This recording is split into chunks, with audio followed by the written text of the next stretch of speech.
The fluorescent lights overhead buzzed with a mechanical persistence that matched the ache spreading through my lower back. I'd been on my feet for 11 hours straight, the rubber soles of my discount sneakers long past offering any real support against the cracked linoleum floor. The diner smelled like it always did. Burnt coffee, grease from the fryer, and that peculiar sourness that came from years of spilled liquids seeping into places mops couldn't reach. My name is Maya Anderson, and I was invisible. Not literally, of course, but in every way that mattered. 23 years old, working double shifts at Rosie's Diner on the edge of town, where the streetlights flickered more than they illuminated. I'd perfected the art of blending into backgrounds, of moving through spaces without disturbing the air around me. It was a survival skill I'd learned early. When you grew up poor and black in a neighborhood where opportunities came as rarely as clean water, you learned to take up as little space as possible. Maya, table 7 needs refills. Rosie's voice cut through the kitchen noise, sharp as always. I grabbed the coffee pot, feeling the heat seep through the worn handle. My fingers were calloused from years of this, pouring, serving, cleaning, repeating. The weight of exhaustion sat heavy on my shoulders, a familiar companion that had moved in somewhere around my second job and never bothered to leave. Table 7. I'd been avoiding looking at it directly for the past 20 minutes. The man sitting there had arrived just after the dinner rush began to thin, and something about him had made every survival instinct I possessed stand at attention. He wasn't the usual clientele. No faded work uniform, no tired eyes from factory shifts, no counting change for coffee. He wore a suit that probably cost more than I made in 6 months, black and perfectly tailored, the kind of fabric that whispered money with every movement. But it wasn't the suit that made my pulse quicken. It was the stillness around him, the way the air seemed to compress in his vicinity, as if the atmosphere itself recognized something dangerous and pulled back accordingly. 2 men sat in a booth nearby. Not with him, but positioned with clear sightlines to the door, to the windows, to him. They didn't eat. They didn't talk. They just watched. I approached the table, coffee pot in hand, eyes down. Always eyes down. "More coffee, sir?" My voice came out steady despite the tremor I felt starting in my hands. "Please." One word, but it carried weight. His voice was deep, textured with an accent I couldn't quite place. Something European, maybe Italian, smoothed by years in America but not entirely erased. I poured carefully, watching the dark liquid fill the cup, focusing on not spilling, on being professional, on staying invisible. That's when I saw it. His hand rested on the table, long fingers relaxed, and on his right ring finger sat a gold ring. Not a wedding band. This was larger, more ornate. Even in the diner's harsh lighting, I could see the craftsmanship. A family crest of some kind. Intricate scrollwork surrounding what looked like a lion in a crown. The gold had that particular patina that came from age, from being worn by hands before his. My breath caught. The coffee pot trembled, and a drop splashed onto the saucer. "I'm sorry, sir, The words died in my throat because I knew that ring. Not this exact one, but its twin. I'd seen it every day of my childhood. Watched it catch the light as my mother's hands moved. Cooking, cleaning, holding mine when I was scared. It had been the one beautiful thing she owned. The one piece of her past she'd never explained. Never let me touch. "Where did you get this, Mama?" "It was your grandmother's." "That's all you need to know, baby." But Mama was dead now. 6 months dead. Cancer had eaten through her like acid, leaving me alone in the world with nothing but questions and that ring locked away in a safe deposit box because I couldn't afford to lose the only piece of her I had left. The man at table 7 was looking at me now. I could feel his gaze like a physical touch, heavy and assessing. My skin prickled with awareness. Is something wrong? His tone hadn't changed, still calm, controlled, but something underneath suggested he missed nothing. I should have said no, should have apologized again, finished pouring, and walked away. That would have been the smart thing, the safe thing. Instead, I heard myself say, "Sir, my mother has a ring like yours." The words hung in the air between us. I watched his hand still on the table, watched his fingers curl slightly, the knuckles whitening. When I finally forced myself to look at his face, I found him staring at me with an intensity that made my stomach drop. He was handsome in a way that felt dangerous. Sharp cheekbones, dark hair touched with silver at the temples, eyes so dark they appeared black in the diner's lighting. Maybe late 30s, maybe 40. The kind of face that belonged on movie screens or in museums, carved from marble by masters. But there was something predatory in those eyes, something that suggested violence lived just beneath that expensive suit. I corrected myself, my voice barely above a whisper. She had a ring like yours. She passed away. I don't know why I told him that. Don't know what possessed me to share something so personal with a stranger who radiated danger like cologne. Maybe it was the exhaustion. Maybe it was the grief that still sat fresh and raw in my chest 6 months later. Maybe it was just the shock of seeing something so intimately familiar in such an unexpected place. His jaw tightened. What was your mother's name? The question came sharp and fast, cutting through the ambient noise of the diner. I hesitated. Every instinct screamed at me to lie, to make up a name, to back away from this conversation and whatever precipice I'd just stumbled toward. Catherine Anderson. Something flickered across his face. Surprise, recognition, something darker I couldn't name. The two men in the nearby booth had shifted, their attention now fully on our table, on me. One had his hand inside his jacket. Catherine, he repeated. And the way he said it, with familiarity, with something that might have been pain, made my heart hammer against my ribs. He stood then, and I realized I'd severely underestimated his presence sitting down. He was tall, easily over 6 feet, and the way he moved spoke of controlled power, of someone who knew exactly what his body could do. The scent of him reached me, expensive cologne, cedar, and something darker, leather maybe with an underlying note of cigarette smoke. Come here, he said, gesturing to the seat across from him. It wasn't a request. Sir, I'm working. I can't. Rosie, he called out, not loudly, but with absolute authority. Your waitress is taking a break. I'll compensate you for her time. From behind the counter, Rosie's eyes went wide. She looked at me, at him, at the men in the booth, and whatever she saw made her nod quickly. Sure thing. Maya, honey, take your break. My legs moved before my brain fully processed the decision. I slid into the booth across from him, the vinyl cracking beneath me, and set the coffee pot down with shaking hands. Up close I could see more details, a small scar at his temple, the precisely trimmed facial hair, the way his suit jacket fell open to reveal a flash of what might have been a shoulder holster. Oh God, what had I done? Show me, he said. What? The ring. You said your mother had one like mine. Show me. I don't have it with me, I said quickly. It's in a safe deposit box. I couldn't afford to. I work here, and the neighborhood isn't smart. He nodded slightly, approval in the gesture. Where is this box? First National Bank, on Morrison Street. He pulled out a phone, one of several I could now see in his jacket pocket, and typed something quickly. The screen illuminated his face in cold blue light. Tomorrow, he said, still looking at the phone. You will meet me at the bank, noon. You will bring the ring. I don't even know who you are. His eyes lifted to mine, and I felt the full force of his attention like standing in front of an oncoming train. My name is Domenico Salvatore. He said it like I should recognize it, like the syllables themselves carried weight and history. And if your mother truly had a ring like mine, then we have much to discuss. This ring. He held up his hand, the gold catching the light. There are only 2 in the world. They were made for my grandfather and his brother. The brother disappeared 40 years ago, vanished without a trace, and the ring with him. My mouth went dry. That's impossible. My mother, she wasn't Italian. She didn't have any family. She told me. What did she tell you?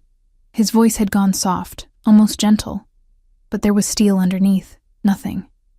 She told me nothing. The words came out bitter. She said it was my grandmother's ring, and that I should never ask questions about it, that the past was buried and should stay buried.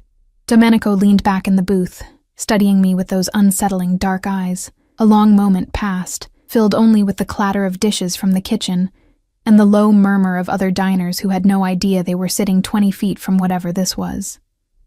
"Your mother was a wise woman," he finally said. "The past often should stay buried, but sometimes the past refuses to stay dead." He reached into his jacket. I tensed, but he only pulled out a business card, heavy cardstock with embossed lettering. He slid it across the table to me. "Tomorrow, noon. Bring the ring, and bring proof of your mother's identity, birth certificate, death certificate, whatever you have. And Maya." He waited until I met his eyes. "Tell no one about this conversation. No one. Do you understand?" I nodded, not trusting my voice. "Good." He stood, and immediately the two men from the nearby booth rose as well, moving to flank him. "One more thing. This ring of your mother's, did she ever let you try it on?" "No. She kept it locked away. I only saw it a few times." "When you bring it tomorrow, don't put it on." His expression had gone cold, almost frightening. "Under no circumstances should you wear that ring." "Are we clear?" "Why? What happens if I—" "Are we clear?" he repeated, and there was no warmth in his voice now, only command. "Yes," I whispered, "crystal clear." He nodded once, then turned and walked toward the door. The two men followed, one of them dropping several $100 bills on their booth's table as they passed. Through the diner's front window, I watched them climb into a black SUV with tinted windows. Domenico in the back, one man driving, the other in the passenger seat, hand still inside his jacket. The vehicle pulled away, disappearing into the night traffic, and I sat alone in the booth, staring at the business card in my trembling hands. The card was simple: Domenico Salvatore and a phone number. No company name, no title, no address, just a name and a way to reach him. I looked at the hundreds on the nearby table. 5 of them, casually tossed down for coffee that hadn't cost more than $3. The coffee pot sat cooling in front of me, my reflection distorted in its stainless steel surface. What had my mother been involved in? What secret had she carried to her grave? And why did a man who smelled of danger and dressed like money care about a ring that had belonged to a woman who died scrubbing other people's floors? I picked up the business card, feeling the quality of the paper, the weight of it. Tomorrow at noon, I would have answers. Or I would make the biggest mistake of my life. The fluorescent lights buzzed overhead, and somewhere in the kitchen, Rosie dropped a plate. The sound of it shattering seemed impossibly loud in the sudden quiet that surrounded me. My fingers closed around the card, and I knew with absolute certainty that my life had just changed forever. I just didn't know yet if it was for better or worse. I didn't sleep that night. How could I? I lay in my studio apartment, if you could even call it that, more like a converted storage room with a hot plate and a bathroom the size of a closet, staring at the water-stained ceiling and watching shadows from passing cars crawl across the plaster. The business card sat on the milk crate I used as a nightstand, its presence somehow filling the entire space despite being just a scrap of heavy paper. Domenico Salvatore. I'd Googled the name on my cracked phone screen the moment I got home. The search results had made my blood run cold. Import-export business, the legitimate websites claimed. Restaurants, real estate, construction companies scattered across 3 states. Philanthropist, benefactor to several children's hospitals and community centers. Photos of him in expensive suits at charity galas, always with that same controlled expression. Always surrounded by men in dark clothing who didn't quite look like regular security. But buried deeper in the search results, hidden in true crime forums and old newspaper archives, were different stories, allegations, rumors, the kind of whispers that never made it to official charges but hung in the air like smoke. The Salvatore family, going back 3 generations. Connections to organized crime. An empire built on foundations the law couldn't quite prove but everyone seemed to know about, and I'd told this man about my mother's ring. I'd agreed to meet him, alone. The rational part of my brain screamed that I should run, pack the few things I owned, get on a bus, disappear into some other city where men in $1,000 suits didn't ask questions about dead women and mysterious rings. But the rest of me, the part that had spent 23 years knowing nothing about where I came from, the part that had watched my mother carry secrets to her grave, That part needed answers more than it needed safety. At 6 a.m., I gave up on sleep. I showered in the tiny bathroom with its perpetually dripping faucet, the hot water running out after 3 minutes like always. I dressed carefully, my only pair of jeans without holes, a clean black shirt, the jacket I'd bought at Goodwill that was almost professional looking if you didn't examine the elbows too closely. I wanted to look presentable, though I wasn't sure why it mattered. The bank didn't open until 9. I had 3 hours to kill, and a decision to make. I pulled the shoebox from under my bed, the one that held everything I had left of my mother. Birth certificate, death certificate, a few photographs, her old employee ID from the hotel where she'd worked as a housekeeper for 15 years. My hand shook as I gathered the documents, sliding them into a manila folder I'd stolen from the diner's office. The safe deposit box key was on a chain around my neck. I'd worn it every day since the funeral, the small piece of metal resting against my heart like a talisman or a burden. I left my apartment at 8:30, taking the bus across town to Morrison Street. The morning commute pressed around me, tired people heading to jobs that would never pay enough, everyone locked in their own survival, their own struggles. Yesterday, I'd been one of them. Today, I felt like I was watching from outside my own life. First National Bank was an old building trying to look modern, all marble floors and uncomfortable chairs. I walked to the safe deposit vault with legs that felt disconnected from my body, showed my ID to the clerk who barely looked at me, and was led into the small private room where I could access my box.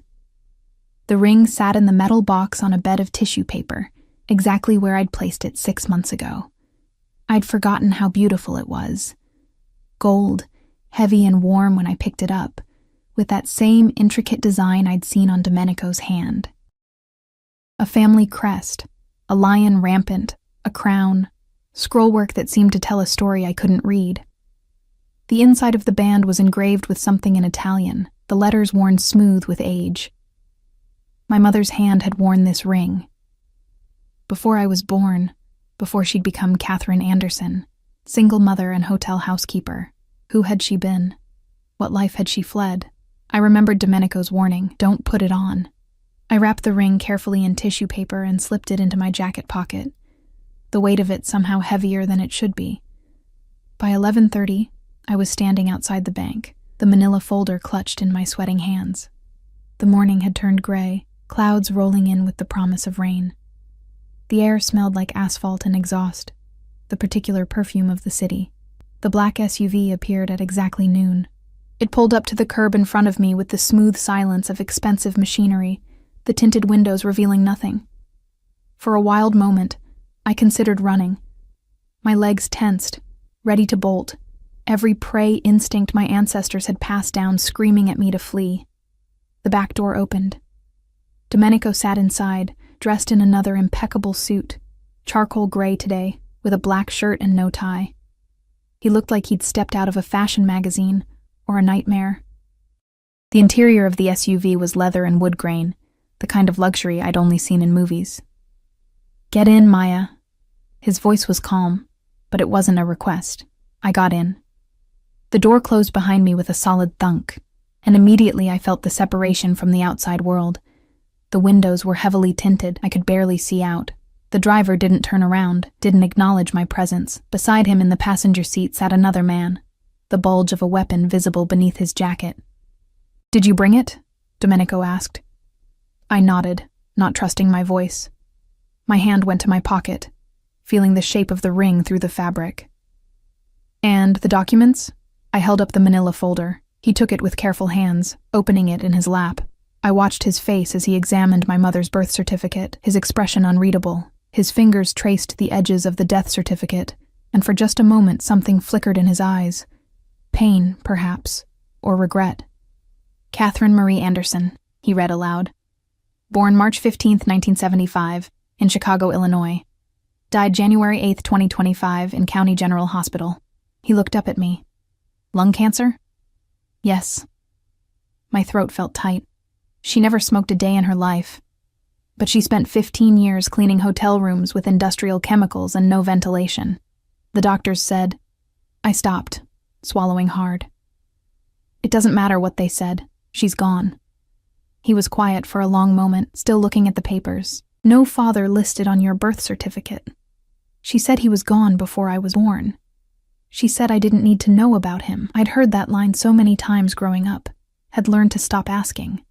She was protecting you. Domenico closed the folder, setting it aside. Your mother was very good at protecting you, it seems, until she couldn't anymore. The way he said it made my chest tighten. You knew her, didn't you? You knew my mother. No. He shook his head. I never met Catherine Anderson, but I knew of her. Or rather, I knew of the woman she used to be. I don't understand. The ring, Maya. Show me the ring. My hands trembled as I pulled it from my pocket, unwrapping the tissue paper. The gold caught the dim light inside the SUV, seeming to glow with its own internal fire. I held it out to him, careful not to let it touch my skin, remembering his warning. Domenico took it with a reverence that surprised me. He held it up to the light, examining every detail, his breathing slightly faster. Then he held up his own hand, the twin ring on his finger, and placed them side by side. They were identical. Perfect mirrors of each other. Madonna Santissima, he whispered. And I heard genuine emotion crack through his controlled exterior. After all these years, please, I said, my voice breaking. Please just tell me what this means. Tell me who my mother was. He lowered the rings, his dark eyes meeting mine with an intensity that made me want to look away. But I forced myself to hold his gaze. Your mother's real name was Caterina Salvatore, he said quietly. She was my uncle's wife, and if she had this ring, then my uncle, a man who disappeared 40 years ago, a man everyone assumed was dead, lived long enough to give it to her, long enough to father a child. The world tilted. No, I said automatically. That's impossible. We were poor? Domenico's voice held no judgment, only statement of fact. Living in poverty, working minimum wage jobs, struggling to survive. Yes, I imagine she was. Because she was running, Maya, running from a life she didn't want, from a family she feared, from a world of violence and blood and secrets. He leaned forward slightly, and I smelled that scent again, cedar and leather and danger. She was running from us. Us, I repeated numbly. The Salvatore family. My family. I shook my head, pressing back against the leather seat. No, you're wrong. My mother was she was just a regular person. She worked hard. She went to church. She lied to you. Not cruel, just factual. She had to keep you safe, to keep you away from all of this. He gestured vaguely at the SUV, at himself, at the armed men in the front seat. But she's gone now, and the truth doesn't stay buried forever. Tears stung my eyes. I blinked them back furiously, refusing to cry in front of this stranger who claimed to be family, who knew things about my mother I'd never known. Why? I asked. Why did she run? Why would she leave? All of this. I gestured at the obvious wealth surrounding us. Domenico was quiet for a long moment. Then he said, My uncle, your father. His name was Marco Salvatore. He was my father's younger brother, and he was supposed to marry someone else. A woman from another family, a strategic alliance, but he fell in love with a young woman he met at university, Caterina DeMarco, your mother. He paused and I saw his jaw tighten. They married in secret. When my grandfather found out, he was displeased. There was a confrontation. Marco took this ring, the ring that should have stayed in the family, and he disappeared, with his new wife. We searched for years. My grandfather died still searching. My father died searching. I thought they were both dead. I thought I was the last Salvatore who carried the blood, his eyes fixed on me with an intensity that felt like being caught in a spotlight. But you're here. You exist. Which means Marco lived, at least long enough to father you. And your mother kept running, kept hiding, even after he was gone. When did he die? I asked, my voice barely audible. I don't know. You tell me. Did your mother ever speak of him? I shook my head. Never. She said he was gone before I was born. That's all. Domenico reached out slowly, telegraphing his movement like you would with a frightened animal. His hand covered mine, warm and solid. I'm sorry you lost her, I'm sorry she felt she had to live that way. In fear, in poverty. She should have been. He stopped, seemed to reconsider his words. She deserved better. I pulled my hand away, suddenly angry. She had better. She had me. She had a life she chose, even if it was hard. She was free. Was she? Domenico asked softly. Or was she always looking over her shoulder, always afraid the past would catch up, always worried that someone would recognize a ring, ask the wrong questions, connect the wrong dots? I wanted to argue, but I remembered. Remembered how my mother never stayed in one apartment longer than 2 years, how she never made friends, never dated, never let anyone get close, how she'd startled at unexpected knocks on the door, how she'd taught me to be invisible, to blend in, to never attract attention. I'd thought it was just poverty, just the survival skills of the poor. But maybe it had been something else entirely. What happens now? I asked. Domenico sat back, and I saw him make some decision behind those dark eyes. Now I take you somewhere safe, somewhere we can talk properly, because, Maya... He picked up my mother's ring, holding it carefully. You are the last of Marco Salvatore's bloodline. You are family. And in my world, family means everything. I don't want to be part of your world, I said, but even I could hear how weak the protest sounded. Unfortunately, Domenico said, not unkindly, you've been part of it since the moment you were born. You just didn't know it. And now that I know you exist, now that this ring has surfaced after 40 years, he looked at me seriously. Others will know soon, too, others who might not have my restraint. Fear spiked through me, cold and sharp. What does that mean? It means, Maya Anderson, that your life as you knew it ended the moment you recognized this ring. And we need to decide what happens next before someone else decides for you.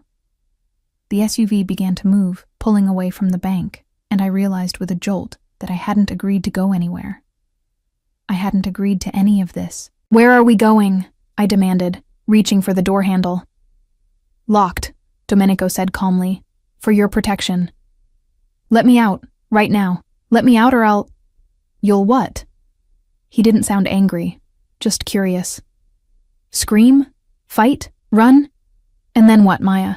Go back to your studio apartment? Go back to the diner? Pretend this conversation never happened? He leaned forward, and his voice dropped lower. They'll find you, the other families. The ones who want to know what happened to Marco Salvatore, who want to know if there are other rings, other secrets, other treasures from the old country. They'll come asking questions, and they won't be as patient as I am. My breath came faster, panic rising in my chest like floodwater. I'm taking you to my home, Domenico said, his tone gentling slightly. We'll talk. I'll explain everything, and then you'll decide what you want to do. But I need you safe first. Do you understand? I didn't answer.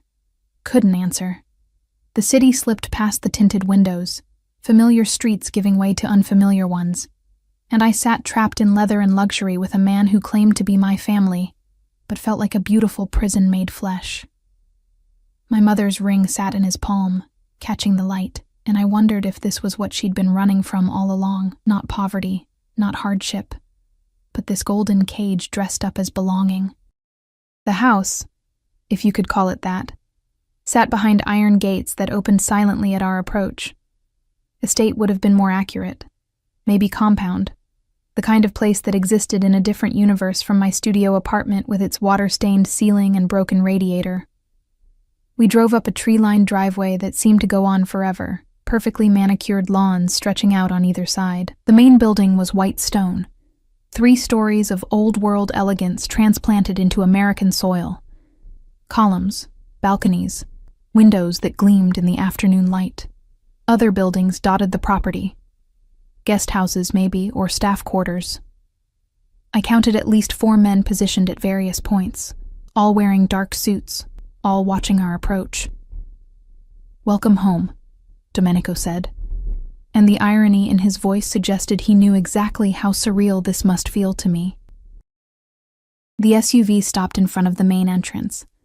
My door was opened by yet another man in a dark suit, younger than the others, with a scar across his eyebrow and eyes that assessed me in a single sweeping glance. He offered his hand to help me out. I ignored it, climbing out on my own, my cheap sneakers suddenly loud against the stone driveway. Domenico emerged from his side with fluid grace, buttoning his suit jacket with practiced ease. This way. I followed because what else could I do? Run to where?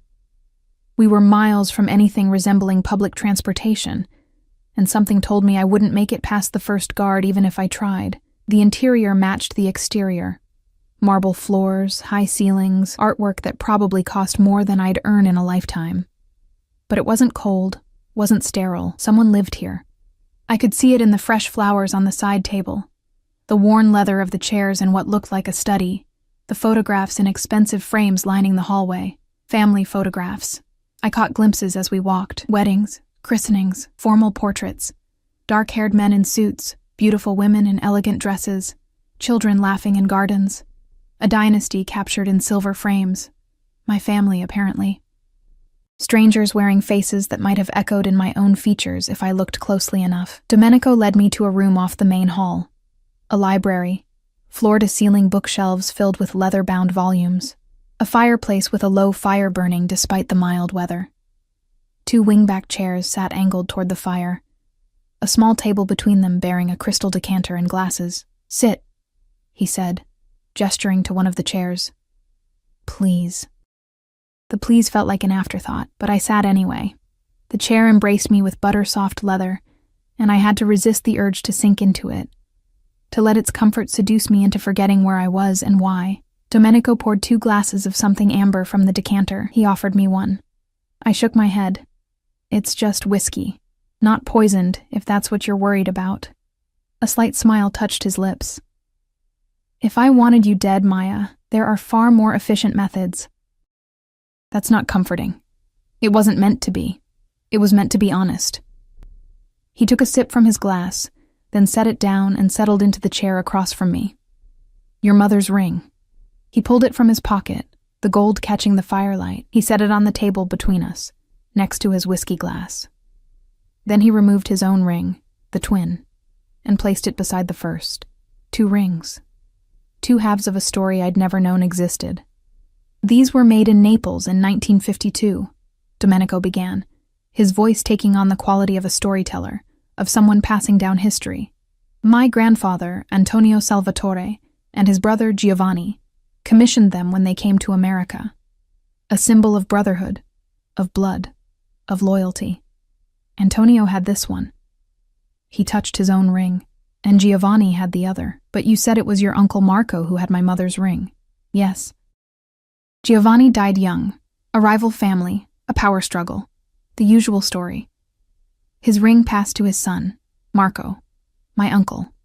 Your father." I stared at the rings, identical, and yet separate. "You said Marco was supposed to marry someone else." "Angelina Rossetti, daughter of another family, another empire. The marriage would have united territories, ended a feud that had lasted 2 generations. There was a contract, agreements made when both were children. In our world, such things are binding." "That's insane," I said. "You can't just arrange marriages like it's the Middle Ages." Domenico's smile was cold. "Can't we? It's tradition, Maya. It's how empires are built and maintained. Love is a luxury. Power is necessity. My mother and father loved each other." "Yes. And it destroyed them both, didn't it?" He leaned forward, elbows on his knees, fingers steepled. "Marco refused the arrangement. He married Caterina in secret, a girl from a good Italian family, but one with no connections, no power, no use to us. When my grandfather found out, there was a confrontation. Marco was given a choice: annul the marriage, marry Angelina as planned, or be cast out, disowned, dead to the family. He chose my mother. He chose love over loyalty, over blood, over everything we stand for." Domenico's voice was neutral, but I sensed judgment underneath. He took his ring, the symbol of his birthright, and disappeared. My grandfather put a price on his head. Not to kill him, but to bring him back, to make him see reason. But Marco was clever. He knew how to disappear. I thought of my mother, always moving, always watching, always afraid. They were running. For 40 years, it seems, or at least your mother was. I still don't know when Marco died. I still don't know where he's buried. Domenico picked up his whiskey glass, swirled the liquid.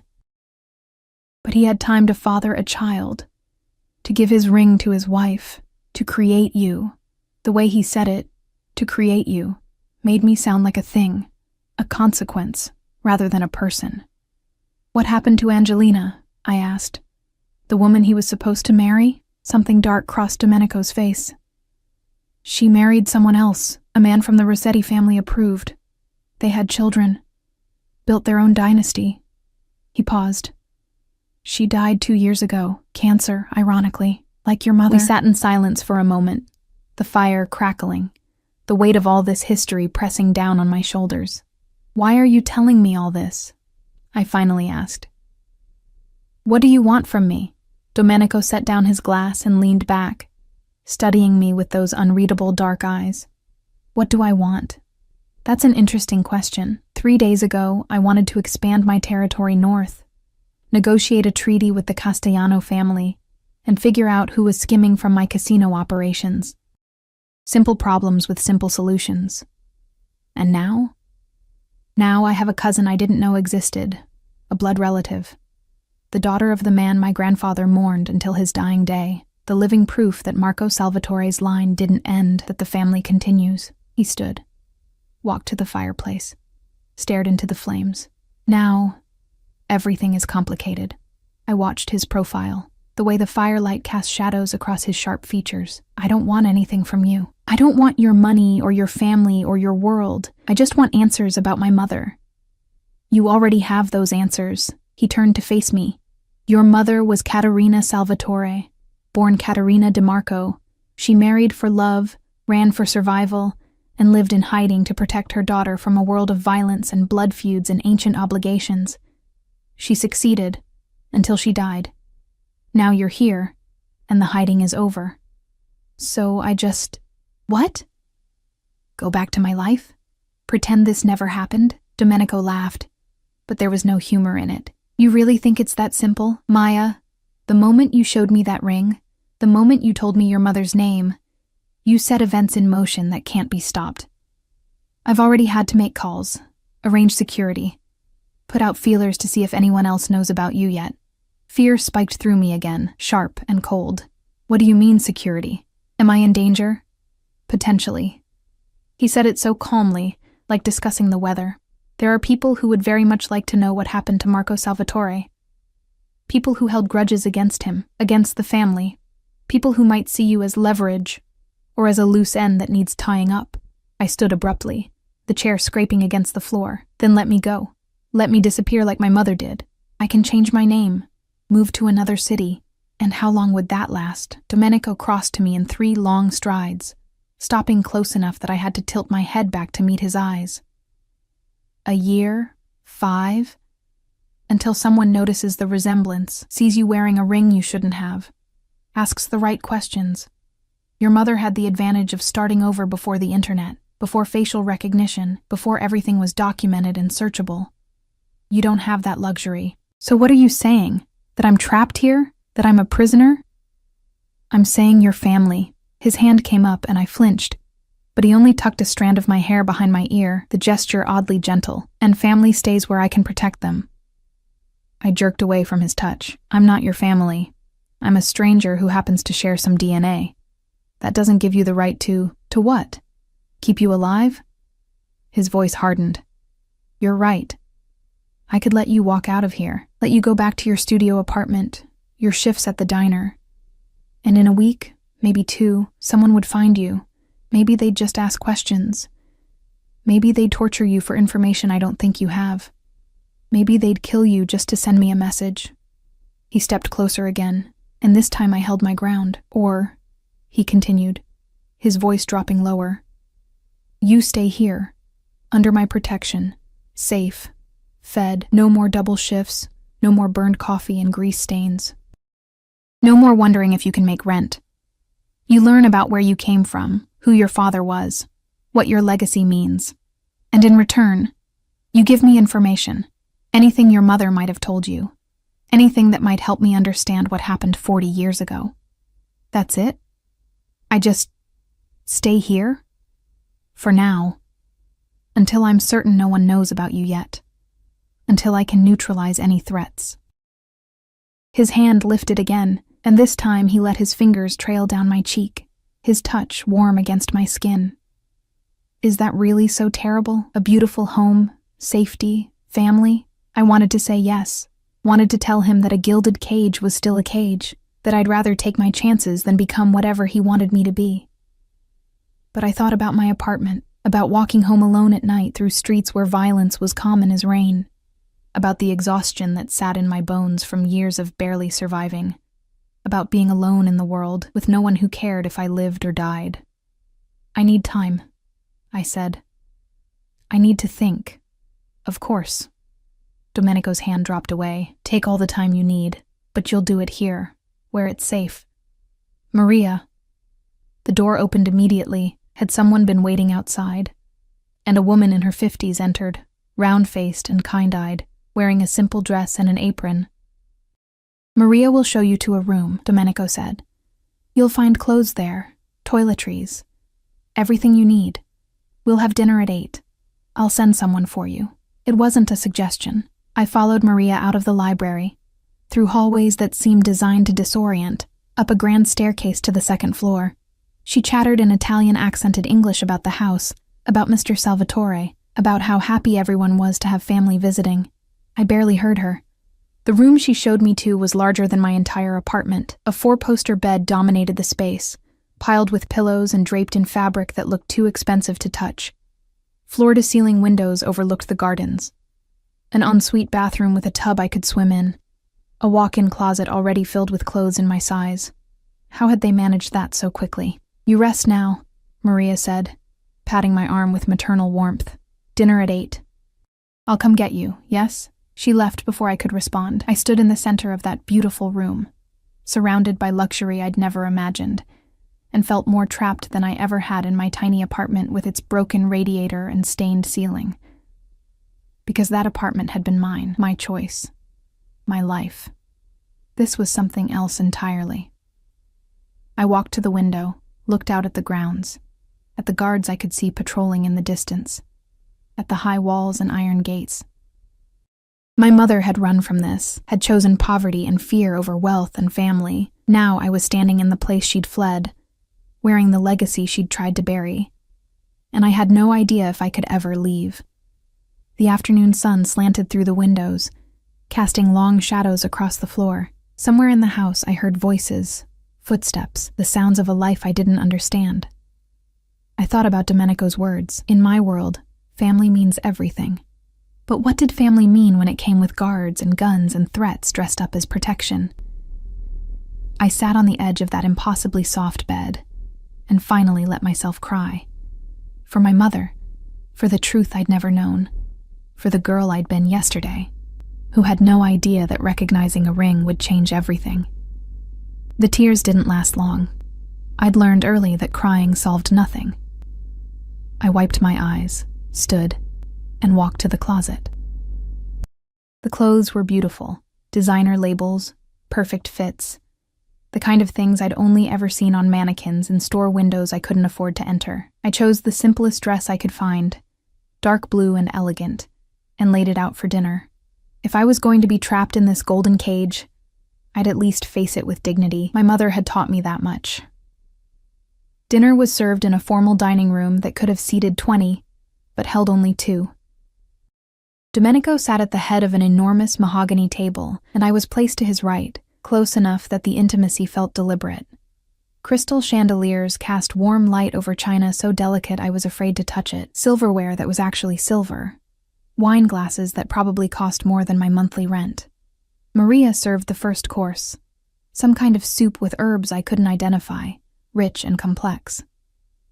I ate mechanically, aware of Domenico's eyes on me, watching every movement. "The dress suits you," he said, breaking the silence. "Blue is your color." I didn't respond. Didn't trust myself to be civil. "You're angry with me." Not a question. "You think I've imprisoned you, haven't you?" I set down my spoon, met his gaze directly. "I didn't agree to come here. I didn't agree to stay. You've made decisions about my life without my consent. To keep you alive." His voice remained calm, infuriatingly so. Would you prefer I'd left you to fend for yourself? Let you walk back into danger? I've been fending for myself my entire life. I don't need. You don't know what you need. He leaned forward slightly, his intensity focusing on me like a laser. You've lived in ignorance, Maya, safe in your poverty, invisible in your anonymity. But that protection is gone now. The moment you recognized this ring, he touched the gold band on his finger. You became visible. You became important. You became mine to protect. I'm not yours. I'm not anyone's. A slight smile curved his lips, dangerous and knowing. Keep telling yourself that. Maria appeared to clear the soup bowls, replacing them with the main course. Some kind of meat and sauce, pasta, vegetables arranged like art. The interruption broke the tension, gave me space to breathe. Tell me about your mother, Domenico said as Maria retreated. What was she like? Not Caterina Salvatore, the runaway wife, but Catherine Anderson, the woman who raised you. I hesitated, not wanting to share something so personal with him. But maybe if he understood who she'd been, he'd understand why I couldn't just accept this life he was offering. She was strong, I finally said. Stronger than anyone I've ever known. She worked 2 jobs most of my childhood. Housekeeping during the day, cleaning offices at night. She made sure I went to school, had clothes that fit, food on the table. She never complained, never showed weakness. I paused, pushing pasta around my plate. She sang while she worked, old Italian songs, though I didn't know they were Italian until I was older. She said her grandmother taught her. Did she teach you? Some. I don't remember most of them now. A lie. I remembered every word, every melody, but they felt too intimate to share with this stranger who claimed kinship. What else? Domenico's voice had softened, genuinely curious. She was careful. Never stayed anywhere too long, never made friends, never let anyone get close. I thought she was just cautious, protective. Now I know she was running. The bitterness crept back into my voice. She died alone in a hospital room because she'd pushed everyone away, including me, in a way. There was so much she never told me, so many lies. Not lies. Domenico interrupted. Protection. Everything she did was to protect you. By keeping me ignorant? By making sure I knew nothing about where I came from, who I was? I set down my fork with more force than necessary. How is that protection? It's just control. Keeping me small and scared and dependent. She kept you alive. His voice hardened. Do you know what would have happened if my grandfather had found you as a child? Found out that Marco had a daughter? I waited, not wanting to know but needing to hear it. He would have taken you. Raised you in the family, yes, but as a tool, a bargaining chip. You would have been married off to strengthen an alliance, traded like property to serve family interests. Just like Angelina was supposed to marry Marco. Just like a dozen other women in our world have been used to build empires. He paused, his eyes boring into mine. Your mother saved you from that. She gave you freedom, even if it came wrapped in poverty and secrets. I absorbed that, feeling the truth of it settle into my bones. And what do you want to do with me, now that you've found me? Domenico was quiet for a long moment, swirling wine in his glass, watching the deep red liquid catch the light. I haven't decided yet. The honesty was somehow more frightening than a lie would have been. There are complications, he continued. The Rossetti family, for one. Angelina had 3 sons before she died. They're powerful, ambitious, and they've never forgotten that Marco humiliated their mother by choosing someone else. If they learn you exist, they'll what? Come after me? Possibly. Or they'll try to use you as leverage against me. Our families have a treaty now, a peace that's held for 10 years. But peace in our world is always fragile. One wrong move, one perceived insult, and everything falls apart. I pushed my plate away, appetite gone. So I'm a liability. Oh, you're a complication, he corrected, but also an opportunity. What kind of opportunity? His smile was sharp, calculating. That depends on what I decide to do with you. The possessiveness in his tone made my skin prickle. I'm not a chess piece for you to move around. Aren't you? He stood, walked around the table to my side. I tensed as he approached, but he only offered his hand. Come, I want to show you something. I didn't want to take his hand, didn't want to let him lead me anywhere, but curiosity won over caution, and I let him pull me to my feet. He led me through the house to a different wing, our footsteps echoing on marble floors. Guards were positioned at intervals. I counted 5 between the dining room and wherever we were going. Each one nodded respectfully at Domenico, their eyes barely flickering to me before returning to their vigil. We stopped at a heavy wooden door. Domenico produced a key, unlocked it, and gestured me inside. It was an office, but more than that, a command center. One wall was covered with screens showing security feeds from around the property. Another held maps, photographs pinned in clusters, what looked like organizational charts. A massive desk dominated the center, covered in papers and files and phones. This was where he worked, where he ran his empire. I want you to understand something, Domenico said, closing the door behind us. Everything I do, every decision I make is calculated. I don't act on impulse. I don't make mistakes. He walked to the wall of photographs, tapped one, a man in his 60s, silver-haired and distinguished, Antonio Rossetti, head of the Rossetti family, Angelina's younger brother. He moved to another photo. His sons, Marco, Giovanni, and Stefano, all in their 30s, all hungry for power. More photos, more faces. A web of connections I couldn't begin to understand. These people are my allies, my enemies, my business partners, my threats. I know their movements, their weaknesses, their ambitions. I stay 3 steps ahead of everyone because that's how you survive in this world. He turned to face me. And now you're part of this equation. A variable I didn't anticipate, a piece on the board that could change everything. I don't want to be part of your equation. Too late. He crossed to me, and I backed up until I hit the desk, trapped between solid wood and his solid presence. You exist, Maya. You're Marco Salvatore's daughter.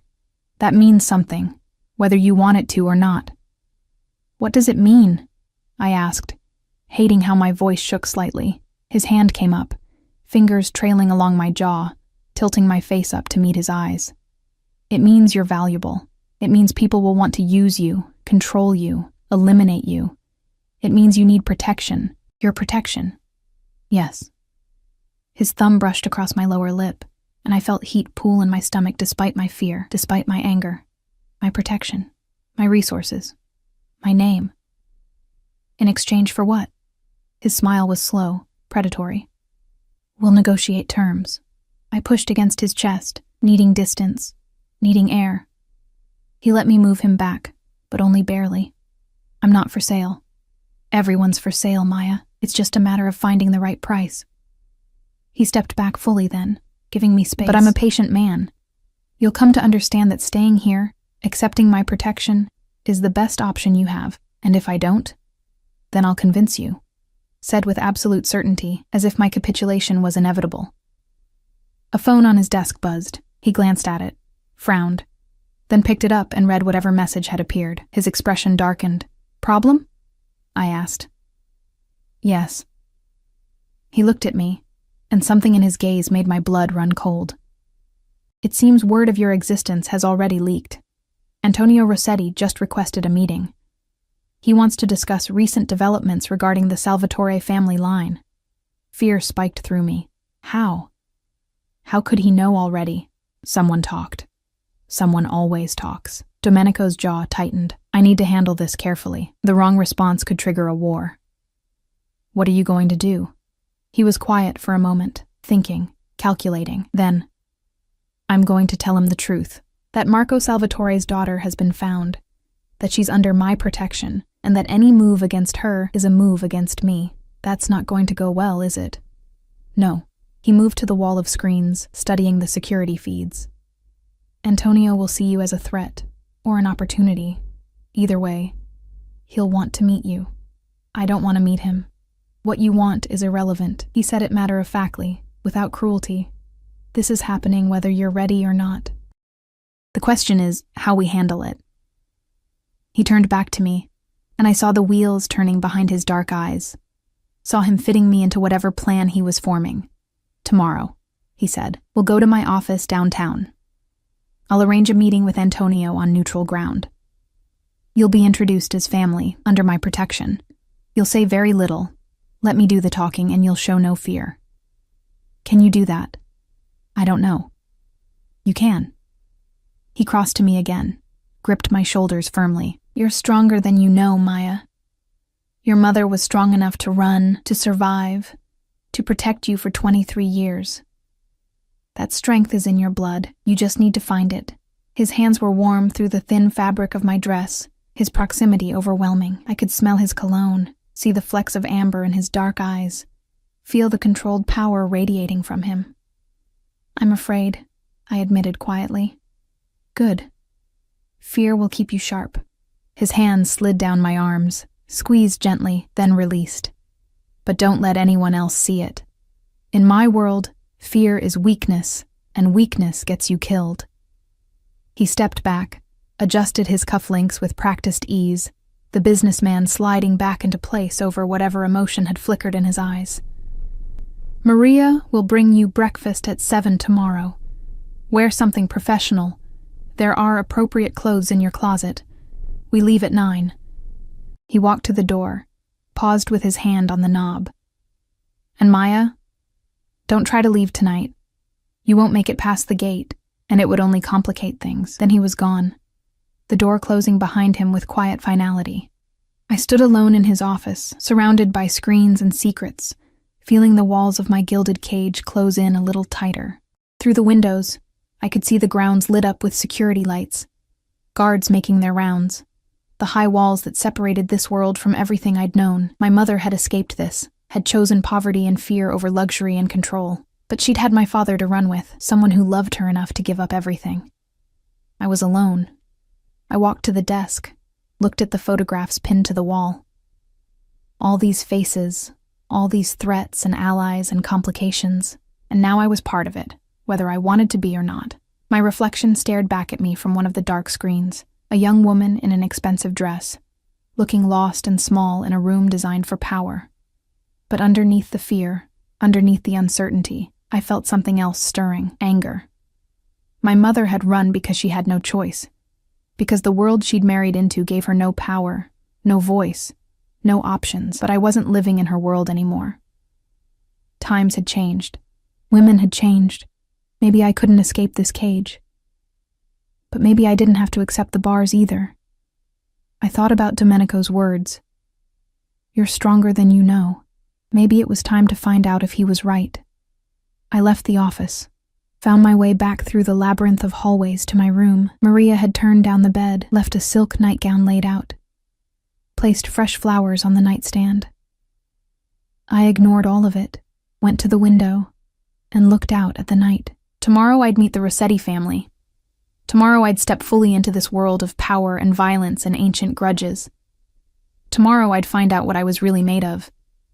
But tonight, I let myself grieve. For the simple life I'd lost. For the mother who'd died protecting secrets. For the innocence that had shattered the moment I'd recognized a ring on a stranger's hand. The moon rose over the estate, casting silver light across manicured lawns and armed guards and iron gates.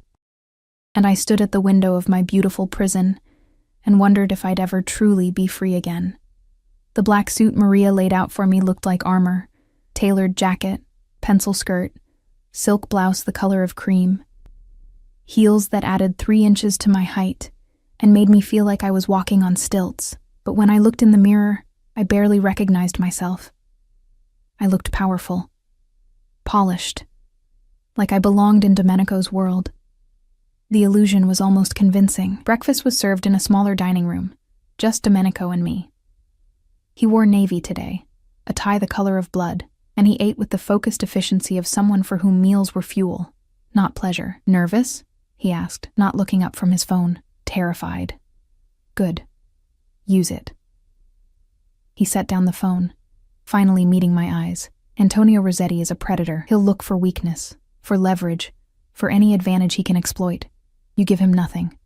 No emotion, no reaction, no opening. Understand? I nodded, pushing eggs around my plate without eating. There are rules to these meetings, Domenico continued. I speak first. You speak only when directly addressed. You never, under any circumstances, answer questions about your mother, your father, or anything that happened before you came to me. If pressed, you defer to me. Always. What if he asks something I can't avoid answering? Then you lie. Said simply, as if dishonesty was just another tool. But convincingly, these people can smell uncertainty like sharks smell blood. The drive into the city took 40 minutes. I sat in the back of the SUV next to Domenico, watching the landscape change from manicured estates to urban sprawl. He worked on his phone the entire time, typing messages, making calls in rapid Italian, orchestrating whatever needed orchestrating. I felt like a doll being moved into position. The building we pulled up to was downtown, glass and steel, modern and imposing. A sign announced it as professional offices, but the security in the lobby suggested something more. Men in suits watched us enter, nodded respectfully at Domenico, assessed me with eyes that saw too much. We took a private elevator to the top floor. The doors opened onto a conference room with floor-to-ceiling windows overlooking the city. A long table dominated the space, and seated at the far end were 3 men. Antonio Rossetti was immediately recognizable from the photograph I'd seen. Silver hair, distinguished features, expensive suit. But in person, he radiated a cold authority that made Domenico seem almost warm by comparison. His eyes fixed on me the moment the elevator doors opened, and I felt stripped bare under that gaze. The 2 younger men flanking him had to be his sons, both dark-haired, both handsome in a sharp-edged way, both watching me with predatory interest. Domenico. Antonio stood, offering his hand across the table. Thank you for meeting on such short notice. Antonio. Domenico shook his hand, the gesture formal and controlled. May I introduce my cousin, Maya Anderson, Marco Salvatore's daughter. Saying it out loud like that, claiming me, defining me by my father, felt like a collar snapping shut around my neck. Antonio's expression didn't change, but something flickered in his eyes. Marco Salvatore, a name I haven't heard in many years. We all assumed he was dead. He is dead, Domenico said calmly. Has been for over 20 years, we believe. But he lived long enough to father a child. How unexpected. Antonio's gaze raked over me again, assessing, calculating. Please sit. We sat across from them, Domenico's hand briefly touching the small of my back, in what might have looked like a protective gesture but felt like ownership. The table between us was polished to a mirror shine, reflecting our faces in distorted fragments. Your mother. Antonio addressed me directly, ignoring Domenico's earlier rules. She was Caterina DeMarco? I looked at Domenico, waiting for permission. He gave the slightest nod. Yes, I said, keeping my voice steady, though I knew her as Catherine Anderson. And where is she now? Dead, 6 months ago. My condolences. He didn't sound sorry. Did she speak of your father? Of the family? No. She told me nothing. Nothing? One of the sons, Marco, named after my father, the irony wasn't lost on me, leaned forward. That seems unlikely. Surely she mentioned nothing, I interrupted, meeting his eyes. She kept that part of her life buried. I didn't even know the Salvatore family existed until 3 days ago. Convenient, the other son murmured. Careful, Giovanni. Domenico's voice cut like a blade. You're speaking about my cousin, about family. The temperature in the room dropped several degrees. Antonio raised a hand, silencing his sons. Of course. No disrespect intended. He turned his attention back to me, and his smile was like a shark's. You must understand, Ms. Anderson, that your sudden appearance raises questions. Marco Salvatore disappeared with something that didn't belong to him. A ring, a family heirloom. His betrayal caused significant complications for both our families. I don't have to understand anything, I said, surprising myself with my own boldness. I didn't ask to be born into this world. I didn't ask for any of this. But I'm here. And apparently that's a problem for everyone. Domenico's hand found mine under the table, squeezed in what could have been warning or approval. It's not a problem. Antonio said smoothly. It's simply a matter of clarification. You see, when Marco chose to abandon his obligations, to refuse his arranged marriage to my sister Angelina, he set events in motion that affected many lives. Angelina married another man, had children, built a life. But she never forgot the humiliation of being rejected. That was 40 years ago, Domenico interjected. Ancient history. History has a way of echoing forward. Antonio's eyes never left mine. Tell me, Ms. Anderson, do you have the ring? Your father's ring. The question hung in the air like a blade. That's not your concern, Domenico said. I believe it is. That ring is Salvatore family property. If Marco gave it to his wife, to his daughter, then it should be returned to the family, to you, Domenico, as head of the family. The ring is exactly where it belongs, Domenico said. In my possession. I kept my face neutral, even as I registered the lie. The ring was in my room, locked in the safe Domenico had shown me how to use. He'd given it back to me last night, said it was mine by right of blood. Or had he? Now I wasn't sure. Everything felt like manipulation, like chess moves I couldn't see. Well then. Antonio sat back, satisfied. That simplifies matters. The ring is returned, the family line is acknowledged, and we can all move forward. There is the matter of Maya's protection, Domenico said. As my cousin, she's under my care. Any threat to her is a threat to me. Of course. Antonio's smile didn't reach his eyes. Though, I wonder if she needs such intensive protection. Surely she could live her own life, now that family matters are settled. She stays with me. The possessiveness in Domenico's voice sent a chill through me. This wasn't about protection anymore, if it ever had been. This was about control, about ownership, about me being a piece in whatever game they were all playing. May I speak? I asked, not caring anymore about the rules. Both men looked at me, surprised.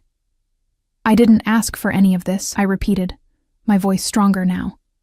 I didn't ask to be Marco Salvatore's daughter, or Domenico's cousin, or part of your world. My mother ran from all of this for a reason. Maybe I should follow her example. And go where? Giovanni asked mockingly. Back to your diner? Your studio apartment? Pretend none of this exists? Maybe. I stood, the chair scraping loudly. Maybe that's exactly what I should do. Domenico's hand shot out, gripped my wrist. Sit down, Maya. No. I pulled against his grip, but his fingers were iron. Let go of me. Sit. Down. His voice was quiet, deadly. You don't understand what you're doing. I understand perfectly. I'm a bargaining chip. A piece of property you're all fighting over. Well, I'm not playing anymore. Antonio laughed. Genuine amusement in the sound. She has spirit. I like that. She has my protection, Domenico said, still gripping my wrist. She goes nowhere. Something in me snapped. All the fear, all the uncertainty, all the grief and anger I'd been swallowing for days. It erupted. I yanked my wrist free with strength I didn't know I had, stepped back from the table. You don't own me. Neither of you do. I'm leaving. I turned toward the elevator. The doors were blocked by 2 guards, positioned there so quietly I hadn't noticed. Of course they were. I'd walked into a cage and hadn't even seen the bars close. Let her go, Antonio said, surprising everyone. If she wants to leave, let her try. Domenico stood slowly, and the danger radiating from him was palpable. Antonio, I'm curious, the older man continued, to see how far she gets, how long she survives without protection, without resources, without understanding the target you've painted on her back by acknowledging her publicly. The words hit like ice water. He was right. I had nowhere to go, no money beyond the few $100s in my actual apartment, if I could even get there, and now everyone in this world knew I existed. Domenico had made sure of that. My knees went weak, but I refused to show it, refused to give them the satisfaction. You're a bastard, I said to Domenico. Both of you are. Yes, he agreed calmly. But I'm the bastard keeping you alive. Now sit down, and let's finish this meeting like rational adults. I wanted to refuse. Wanted to fight my way past the guards, run down 20 floors, disappear into the city, but Antonio's words echoed in my head. How long she survives. I sat. The triumph in Domenico's eyes was subtle but unmistakable. Smart girl, Antonio said. You learn quickly. Go to hell, I muttered. He laughed again. I like her, Domenico. She has fire. Reminds me of Angelina at that age. The comparison made my skin crawl. We're done here, Domenico said, standing. The family line is acknowledged, Maya is under my protection, and the ring is secured. Unless you have other business. Just one thing.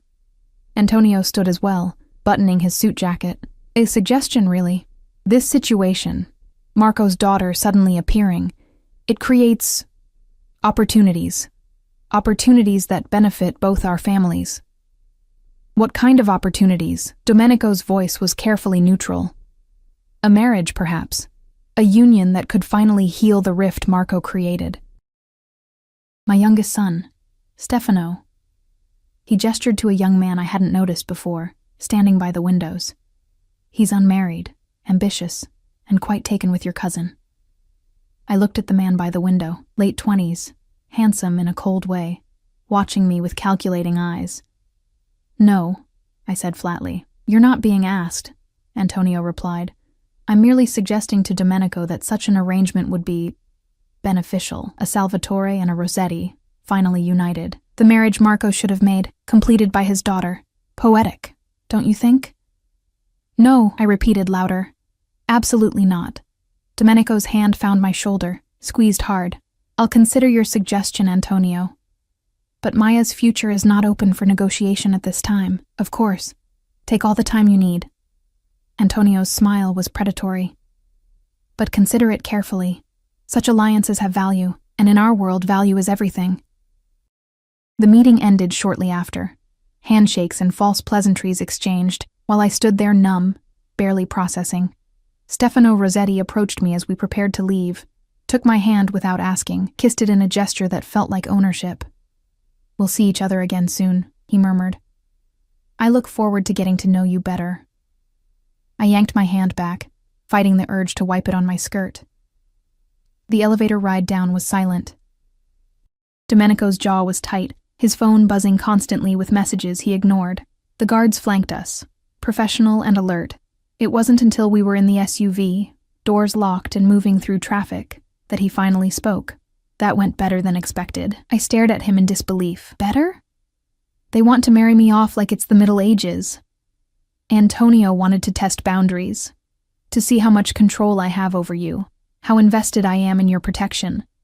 He loosened his tie, the first crack in his perfect composure I'd seen all day. By suggesting marriage to Stefano, he's actually acknowledging your legitimacy, acknowledging that you have value. I don't want to have value in your world. My voice broke. I want my mother back. I want my life back. I want to wake up and have this all be a nightmare. His hand cupped my face, forced me to look at him. Your old life is gone, Maya. Accept that. What matters now is the life you build going forward, under your control. Under my protection, he corrected. There's a difference. Is there? I pushed his hand away. You've made every decision for me since the moment I got in your car. You've trapped me, isolated me, used me as a bargaining chip in your political games. How is that different from imprisonment? He was quiet for a long moment, his dark eyes studying my face. Then, what would you do if I let you go right now?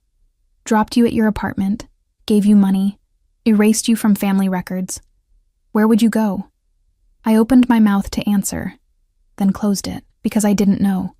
My apartment was a death trap now. My job at the diner was impossible to return to. My mother was dead, and I had no other family, no friends close enough to help.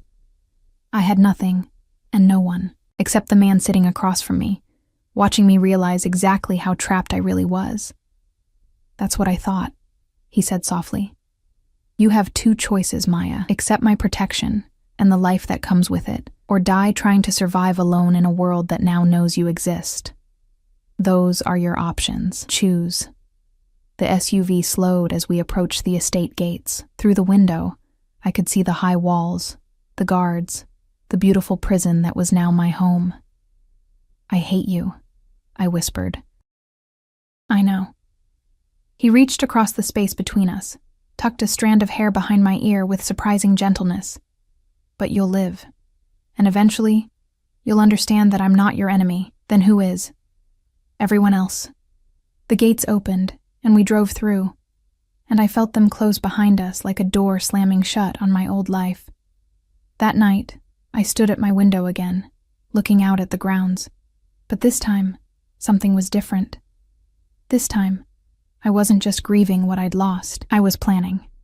If I couldn't escape this cage, then I'd learn to navigate it. I'd learn the rules, learn the players, learn how to survive in this world of power and violence and ancient grudges. My mother had run.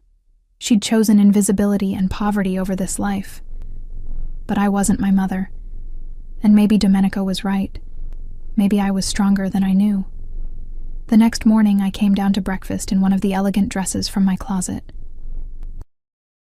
I'd styled my hair, put on makeup from the expensive cosmetics Maria had left in my bathroom.